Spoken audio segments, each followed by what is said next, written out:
I already know there's going to be plenty of people in the comment section. Oh, you're wearing a Man United top. Get off. What sort of Celtic supporter are you?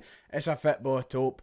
Geese piece. Hello, ladies and gentlemen. It's nice to see you. It might be Friday night for you watching this late. It could be Saturday morning, so good morning. If so, it is the day before the Glasgow derby. Celtic are set to go to Ibrox for the final derby of the season. We head there as champions, but we head there light because Celtic are in a wee bit of an injury crisis heading to Ibrox tomorrow. We're going to talk about that this evening. Jota's season is over, and it's over for the foreseeable as well because he has been hit with a 6 to 9 month time frame for his injury recovery. All of that, a wee bit more. Stay with me for what's a wee bit of a negative derby preview tonight.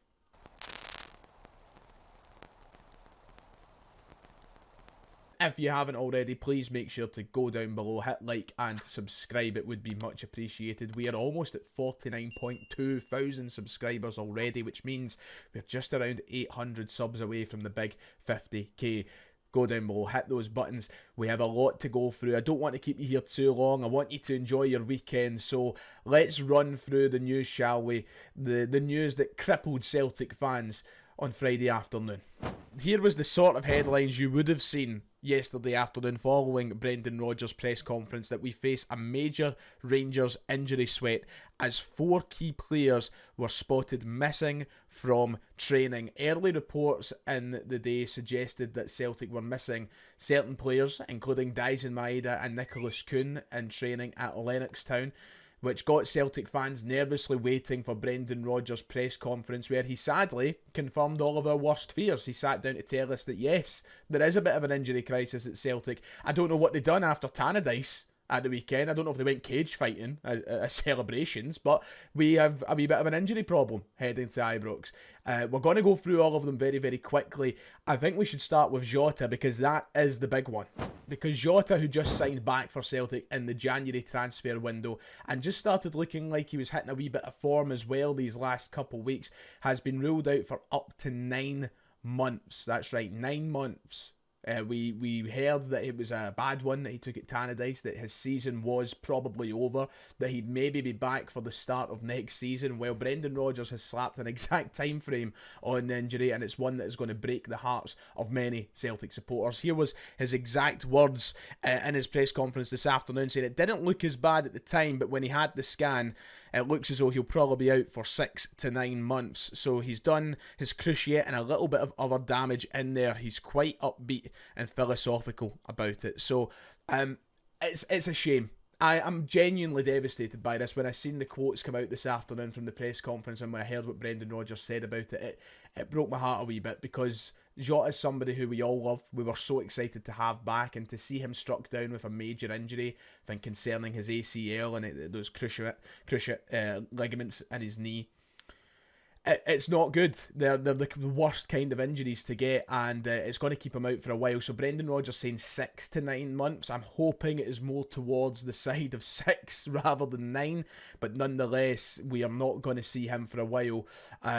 It's good to see that Jota's taking it positively, but it's obviously really, let's just call it how it is, shit.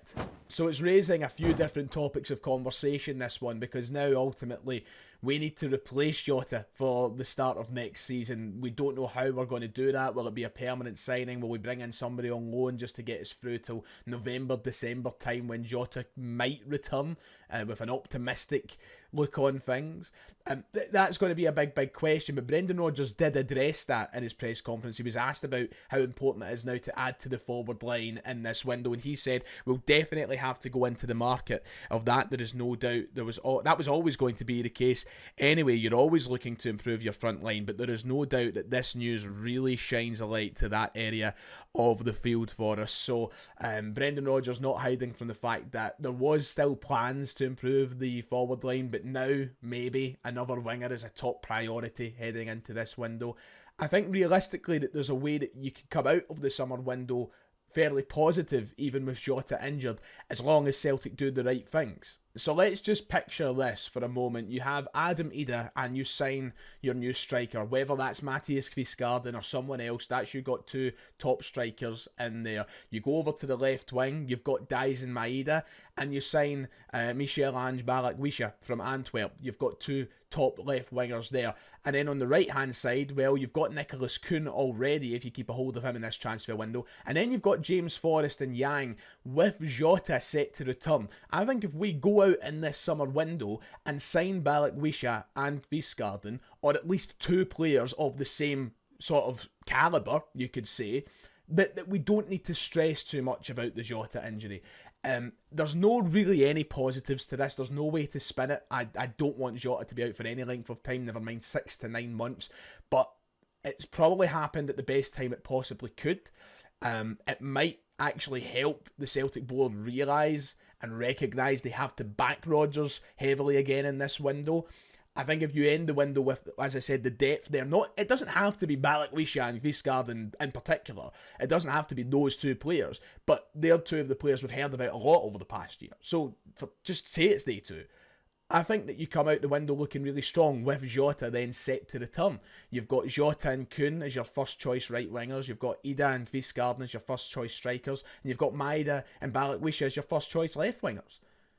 What a way to go into the winter window in the second half of the season if that is your team. So it's devastating news, horrible news, but I think that if Celtic do everything right, we can certainly go out the other side of it looking good. However, it wasn't the only injuries that were brought up at the press conference, and Celtic fans are stressing for a reason. Alistair Johnston, he is another player who will be missing a wee bit of time, and Brendan Rodgers has admitted that they have to manage him on the way to the cup final, so there's a real good chance that Alistair Johnston's season could be over. Now, Brendan Rodgers hasn't explicitly said that, so I'm not putting words in the manager's mouth, but when you come out and say something like we need to manage him until the final, that says to me that there's a real chance he could be out for the rest of the season. I think what we definitely know from this is that Ralston will start every league game now. There is only the 3 left, isn't there? So he could be the player that starts every league game from now to the end of the season. Sorry, 4 league games left. And maybe that means Johnston isn't ready to come back in for the cup final, but ultimately it's all about protecting him. It's all about making sure he's okay and not risking him for any other significant damage. It's an absolute gutter, especially when you consider the drop-off once you go from Johnston to Ralston. But that being said, Ralston has done his bit this season. He's been really good when he's had to come in, and I have faith that he can do it not just this weekend but every game from now to the end of the season. It does highlight though that the right back area is another position that we need to look at, I think, because the depth just isn't there, and I mean that with all due respect to Tony. And the last 2 players that we have to talk about are Celtic's 2 player of the season contenders, Dyson Maeda and Nicholas Coon. Once again, coming out of nowhere, this news about these injuries. It didn't look as though there was anything wrong with them against Dundee United, and here we are talking about them potentially missing the derby, but it looks as though it might only be the derby, if anything. Brendan Rodgers saying that they could return for the game on Sunday. It might just be precautionary for them. If they miss out, they miss out.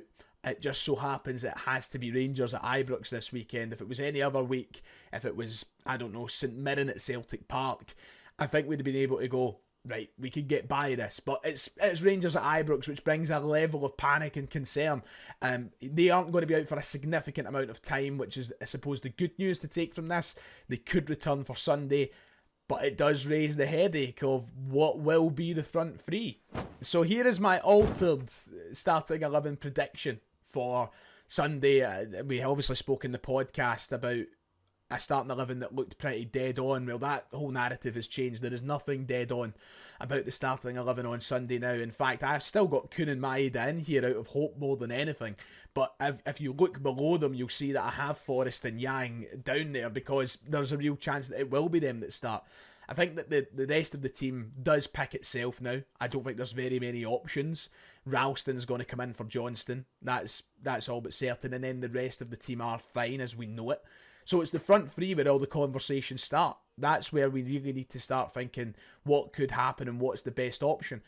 If I was to put my money on it right now, I think that Maeda will make it. and might be saying that out of blind optimism, but he's just the kind of guy that's been the kind of pinnacle of fitness since he arrived here. And even if we can get half out of him to start that game off on a good pace and a good level, I think we can then maybe take him off if we're leading the game. But there's no guarantee around that. That's just gut feeling and optimism that I'm saying that with. So yeah, it could be any combination in that front line. I think the only dead on now is Adam Ida. He will 100% start. There's no doubt in my mind about that. Ida will start the game on Sunday. It's just a major question as to whether or not Coon and Maeda will be ready to start alongside him. However, if you want a wee positive, just to throw it in there to cheer things up, Kasper Schmeichel did, on his Instagram, basically confirm he is almost back. I'm sure we'll see him before the Scottish Cup final, if not at least in the Scottish Cup final. He took to Instagram to tell us that he's coming back soon. He's been training in Lennoxtown. So, yeah, at least Schmeichel's almost back. That's smashing news. So there you go, there's your late night update, and sadly not a very positive one. Let me know all your thoughts down in the comments below, how this affects Celtic moving forward. We'll just need to wait and see. But I'll be back tomorrow to preview the derby before the game. We'll have a live stream as the lineups come out, and then of course the match reaction will be live following that game as well. So until then, please take care of yourself, God bless, enjoy your weekend, and I'll see you all next time.